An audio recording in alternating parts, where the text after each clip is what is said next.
Hi, my friend. How are you? It's me again, your bestie, your buddy. You can call me anything you want to call me. Just know that I am here for you whenever and however.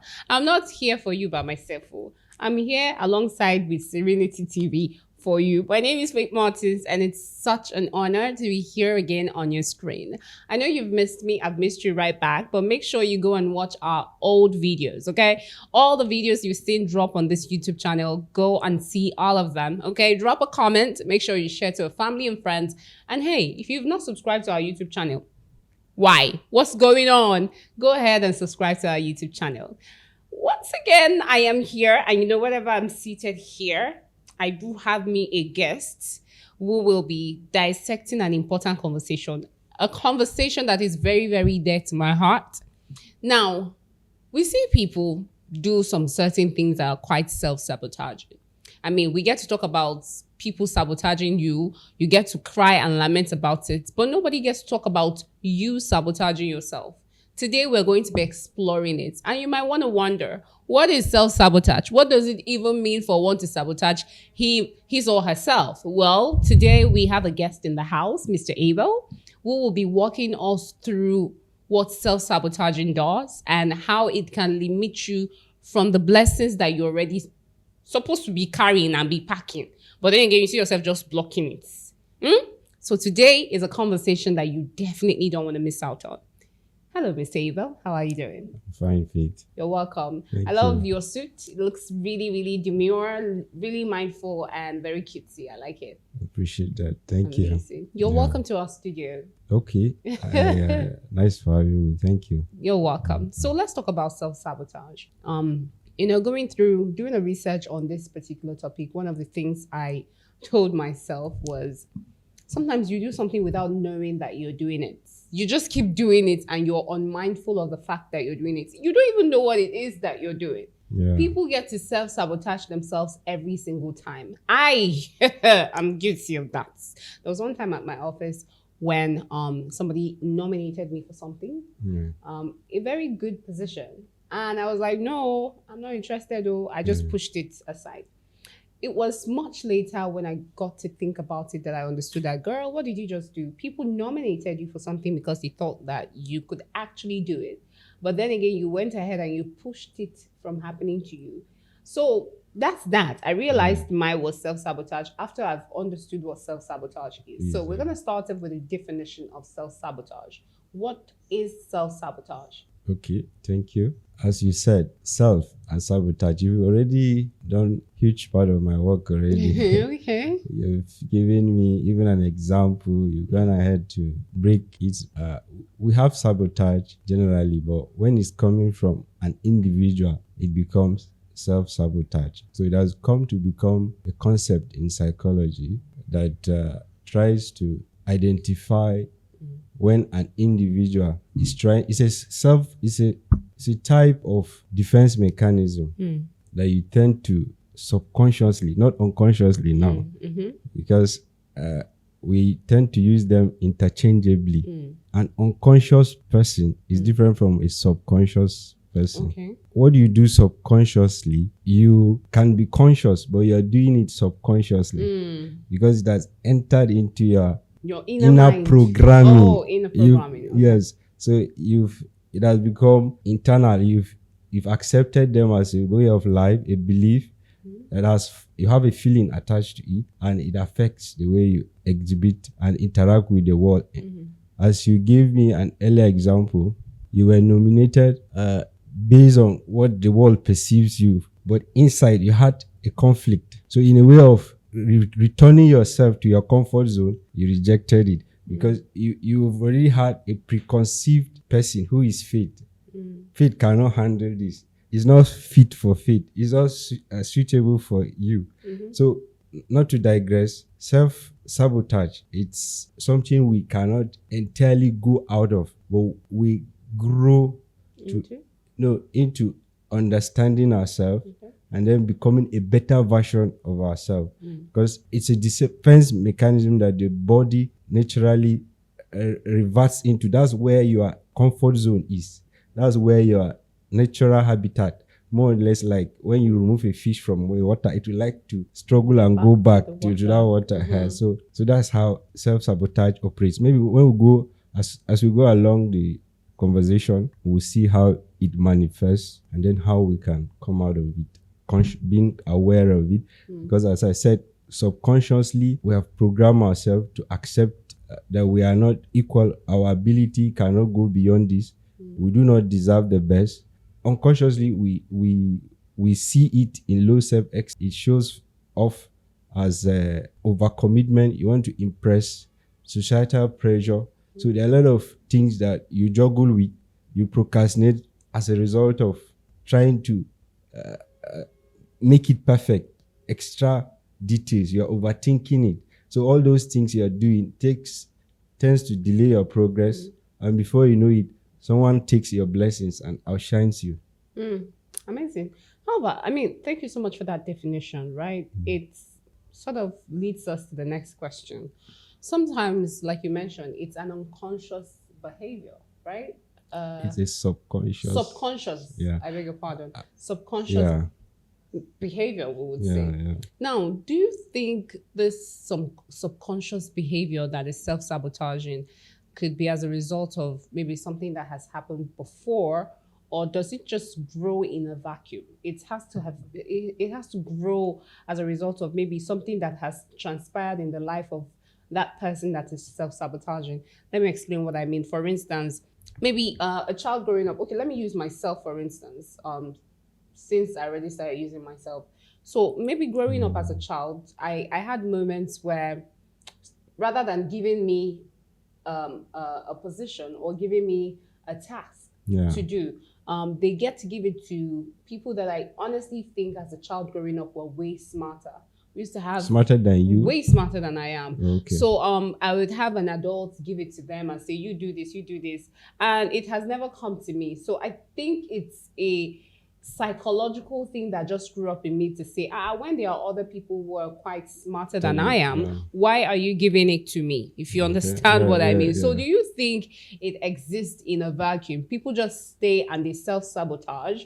Or do you think it is something that grows as a result of past experiences, maybe trauma, for instance? Because honestly speaking, I am of the opinion that one of the reasons why people go ahead and self-sabotage is because maybe life has dealt them with several blows, right? Once bitten, twice shy. Exactly. So they're not willing to go through the traumatic experience they had before. So they rather just, withdraw and just stay in a safe zone, like you mentioned, a comfort zone. So that's what I want to find out. Do you think it's as a result of something that has happened, transpired in the life of this individual before, that is making them self-sabotage? Okay, thank you for that detailed question. Let me rephrase it for you. It's how do we internalize this into our subconscious? How do we program ourselves to accept mediocrity, to settle for the least when we can actually go for the best? So as you said, all behaviors, not only self-sabotage, all behaviors have programming. Okay. It comes from our inner belief. So when you get a stimulus, before you respond, you take data from your bank, your memory bank. So you quickly. That's why we even have reflexes. When something is about coming to your eye, you know what danger is. So when you are faced with a situation, when you are faced with a stressful situation, whether a normal daily, first of all, look at you borrow from your past experience. I've experienced this quickly within this is split seconds. It happens with the speed of a light. So you quickly, have I experienced this before? If it is something you've experienced, how was the end? You quickly see the end from the beginning. Of course. So if it's something that you would like to relieve the experience, if it had a positive reinforcement on you, if you have had a positive end to it, you like to repeat that situation again. That is why you can condition yourself to repeat a behavior. So let me give you an example. There was a client that came to therapy from one of a psychologist I do follow online. When she came to therapy, what was she presenting? She was presenting biting fingers, as little as it is. So it got to a stage she do bite till blood starts coming out. So when she came to therapy, as a counselor was trying to relieve that experience, take me back to when this incident started. With a bit of difficulty, she was able to go back and said it was while they were in school, as little as before 7, I think. She was making mistakes in her book. So the teacher now used it as an example on the board and make jest of her. So in shame, and she went down and as unconsciously. Now let me borrow your use of her own way of hiding the shame was finding where to express it, and she beat herself. That was the first time it happened. So after some time, she couldn't stop that. It kept going up. When she was growing, people were announced, this is becoming a problem. You need to see A therapist. a therapist. So before the therapist could reframe her, reprogram, and remove that pain, he had to give her like an advice, show her on a board, this is the belief you have internalized that the teacher has made you to believe. But see yourself now, the adult you. Talk to your younger self. You have now outgrown those difficulties. You can understand those lessons, and you will be able to rewrite and write those exams that you were not able to grab while you were still young. So teach yourself that those things you had difficulty, now you can succumb them. So generally, that's how we form belief. We first of all borrow from that pain, that first experience. Our past is very important. It creates an impression. If the impression was a nice one, we hold it dearly. If it is a bitter one, we also hold it dearly. Sure. So if we have a similar situation and then we're not able to tell ourselves whether we want to replay or experience that same, when it is good, we release a sense of dopamine. There is a hormone, the dopamine hormone. When you reinforce, when you get a happy experience, when you smile, when there's something pleasant that comes to you, you release the dopamine. So you will want to be having that. That is why addiction goes with people that get reinforcement for doing what is not good. Even if it is good, that is the same way we keep making habits. So you now have an impression. Immediately after that past experience, you create an impression that this thing is not good, I wouldn't want to have it, or this thing is good, I would want to have it.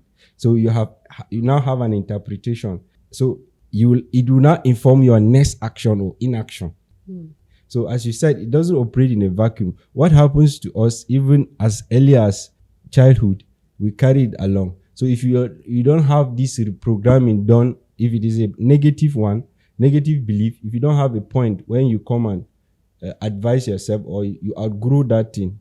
Let me give you an example. Like they will tell you nothing good can come out from your family. Somebody can just say, there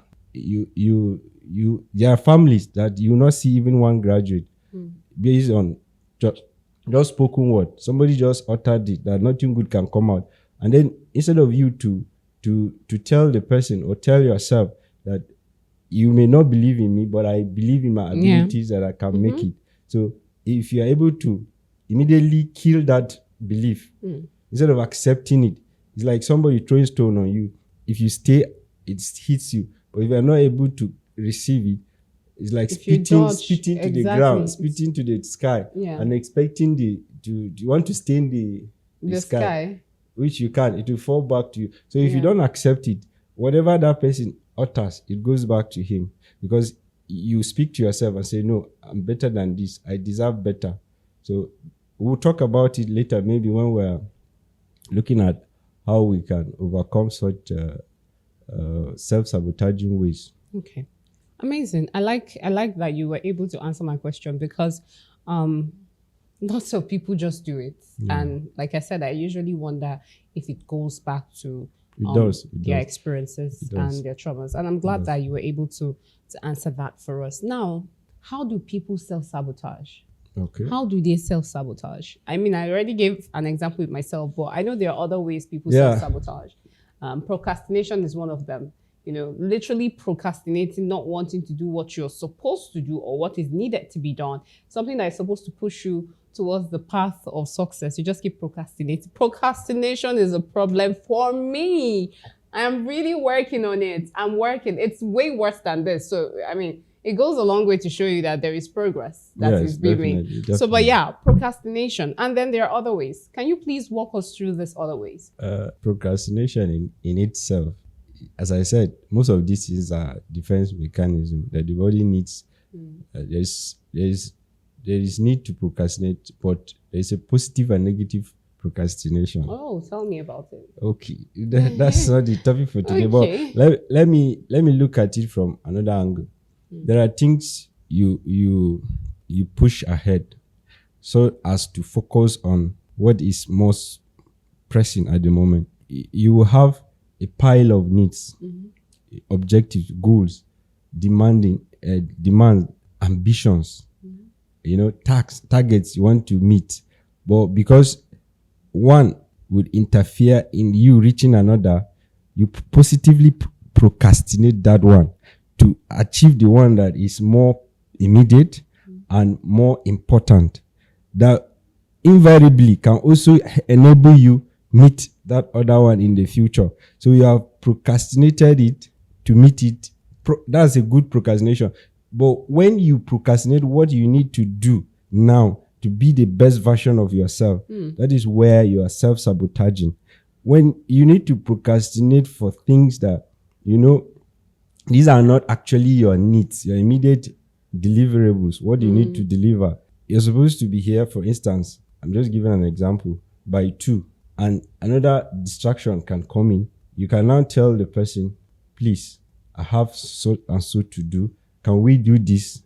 So you reschedule it. It's a way, actually, it's a way the body is supposed to manage stress.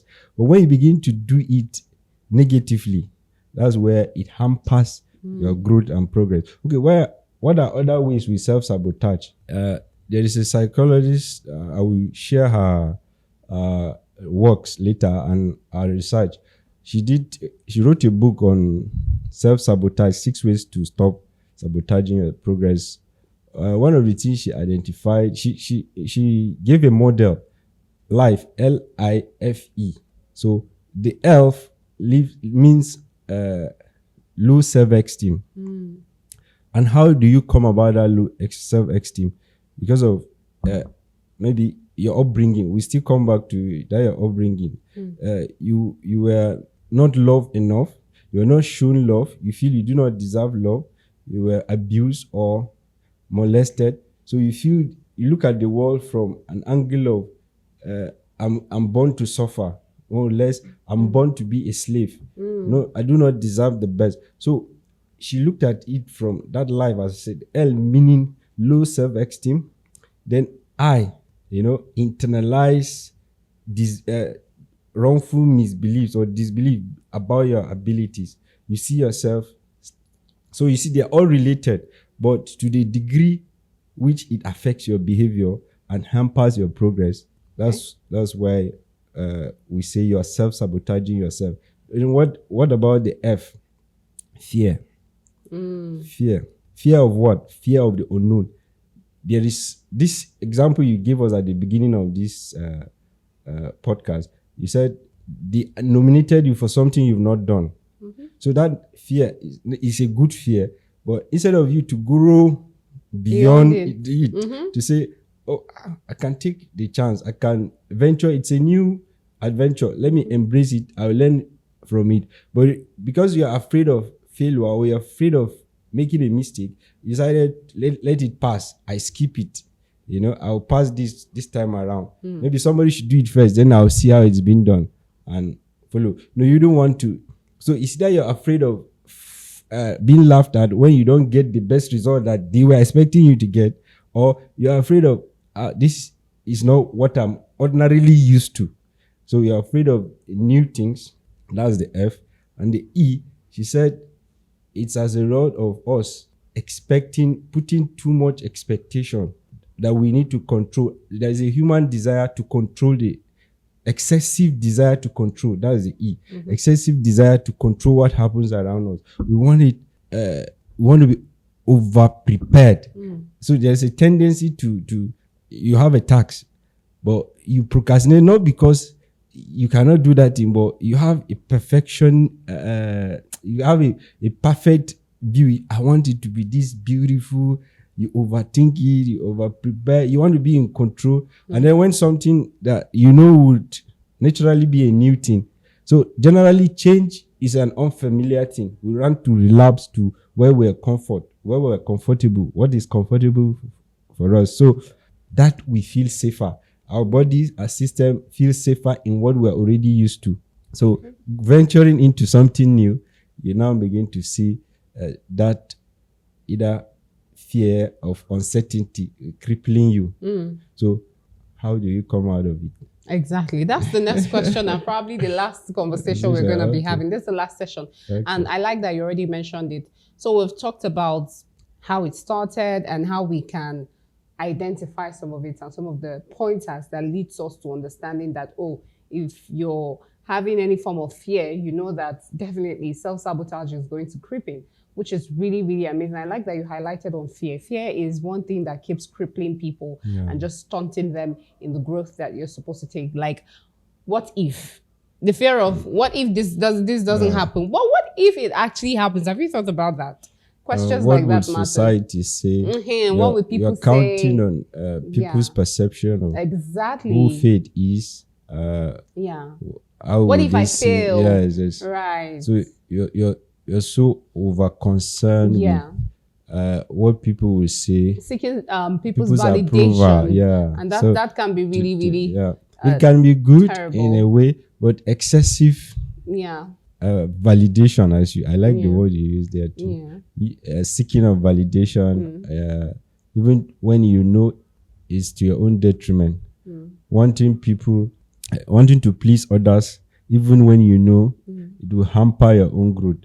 You know, the lot of firstborns, you will see they have that tendency to, that savior complex, to try to carry everybody that is behind them. At the end of the day, they tend to sabotage their own growth, you know. I think that's like a broad conversation that we should delve into on a very good day. But for now, this will definitely be our final lapse of the conversation. Let's talk about what you can do to stop self-sabotaging. The first thing is realizing, so you need to take an audit.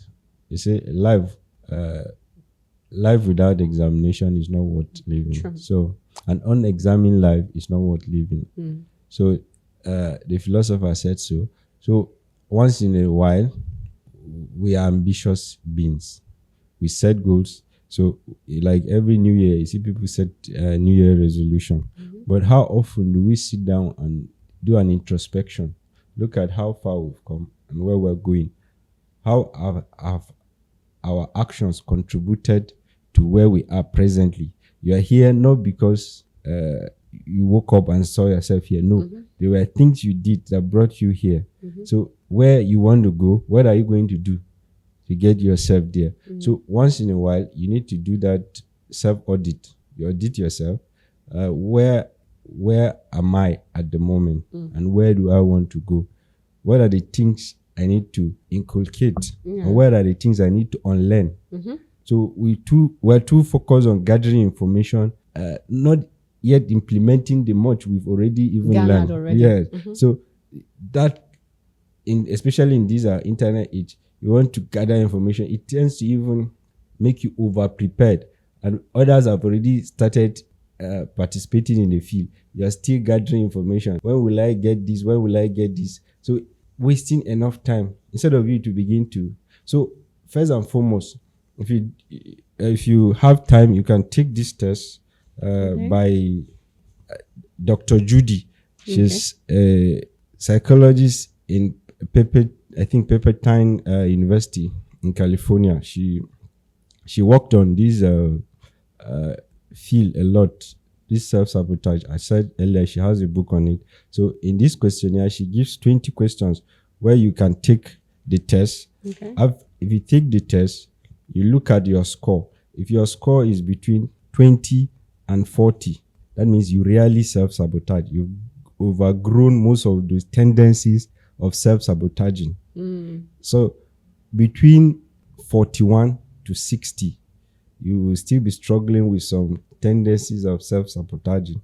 But immediately you're from 61 to 80, which is the highest, you are chronically self-sabotaging yourself. You need help. If you fall in those, if you take that test and you find yourself at that threshold, I strongly recommend you see a therapist, because largely you are self-endangering yourself. It talks about all those things we've discussed, how you allow people perceive you. So just a 1-page questionnaire with 20 questions. Just take it, score yourself, add up the total, be sincere to yourself. And you know, the worst lie you can do is to lie to yourself. Lie to yourself. So if you're sincere to yourself, you know where you are, then you now begin to take concrete step. There's what we call reframing. Even if, reframing will work better for those who are in the middle category than those who are severely or chronically self-sabotaging themselves. So, but when you are in the middle group, it will be easier to reframe if you have the will to do it yourself. Though your will is going to be involved in all through, even as you grow along the line. You need your will to take decisions and to stick to them. So, having decided endangering your progress, if I'm seeing myself as not sufficient, why am I seeing myself not sufficient? Is it because of my past? What are those things I was told in the past that I cannot make it? Especially in our finances. This self-sabotage, a lot of people are self-sabotaging themselves in their finances because they feel they cannot make wealth. And what is poverty? Someone says it's passing opportunities over repeatedly, as in over and over again repeatedly. So if you program yourself, all those things that you've been doing that are not in consonance with where you want to be, that's what we call in psychology cognitive dissonance. This is who you want to be, but the things you are seeing. So make sure you are in alignment with your program your inner man to. That's what I hope I'm permitted to quote the scripture in Romans. Of course. In Romans, you see Paul advising us, be transformed by renewing of your mind. Yeah. So those things that you used to do as an unbeliever or as a person without ambition, whether you're a Christian or you're not a Christian, it applies to you. When you have some task and target, as in some things that you want to see yourself, some goals where you want to see yourself, if you do not follow them religiously, you allow distractions to hold you down, you will not get to where you want to go to. Then delay instant gratification. I won't forget that. What happened to Esau? What happened to Esau? He settled for a porridge, a pot of porridge, while his brother took the blessing. Why? Because he wanted instant gratification instead of denying himself that temporal pleasure that will allow him be in a position to take the blessing at the appropriate time. But he sacrificed it based on the immediate need to please his body, and he lost the blessing that was duly meant for him as the first son. So I want to close with that Genesis 25 story, which is a common story. All of us know it very well. All right. Thank you so much, Mr. Abel. This has been quite a very, very in-depth conversation, and it is to you to readjust, reframe, like he said. And then if you know you want to take the test, we're going to be uploading an e-copy version of it so that you can go ahead and take the test in your comfort zone. Thank you so much. This is where we draw the curtain. Thank you, Mr. Abel, for speaking to us on self-sabotaging and how it limits you from your blessings. Okay. Thank you so much. Same here. All Appreciate. Bye.